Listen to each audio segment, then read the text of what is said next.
Daily Devotional for May 11th. Today's scripture reading will be Luke 14, verse 11. For whoever exalts himself will be humbled, and he who humbles himself will be exalted. You know, God resists the proud, but he exalts the humble. And I just want to share a couple things that what I was looking at today in scripture and even in today's society, several different people. And one is Shebna from Isaiah 22. You know, he was a royal servant of King Hezekiah, but he began, scheming, building things for himself. And he planned on being the man for the job.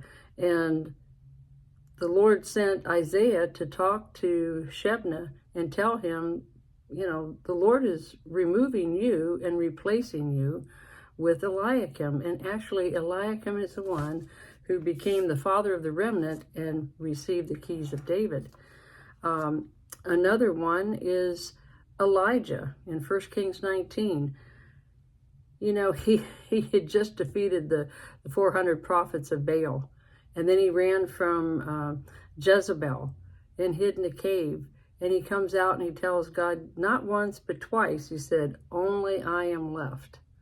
Okay, he thinks he's the only one, the only prophet that God had left. And that just wasn't true. And God told him then, he said, go and anoint Elisha in your place. So he removed him. And in modern times, I remember the day when President Reagan, that assassination attempt took place back in 1981. Alexander Haig, he was Secretary of State at the time, and he was like, I'm the man for the job. He said, I'm in control. It's like he really exalted himself that day. He was planning on just being the man in charge of everything if Ronald Reagan died. Well, you know what? He only served as Secretary of State like one more year, and he resigned. And we didn't really hear too much. It seemed like everything he tried to do after that failed. So now if you look at ones who were exalted, ultimately, Jesus is the ultimate one who was, of course, he was a servant. He became servant to his disciples, but he was exalted high above everyone else. Queen Esther, she humbled herself and went to the king. Whether it cost her life or not, she stood before the king. Joshua, he was a humble servant to Moses. David, he was just a shepherd boy, but he remained in a place of humility, and God exalted him as king. And think about Abigail.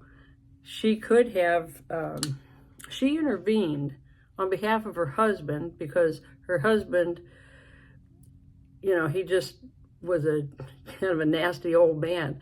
And David would have killed him, but she really intervened and went to David. She fed him and said, if you kill him, then what's that going to look like for you? And you're going to be king. So you know what? As that played out, she became his second wife.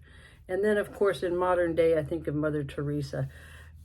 She was just a humble servant and loved the unlovely. She remained humble, and God definitely exalted her. Now, maybe she didn't have riches like we would think somebody should have, but I'll bet you she has more crowns than anybody in heaven because she did such a mighty work on the earth. So that's all I have to say about that today. God does resist the proud, but he exalts the humble and in his time. Okay, till next time.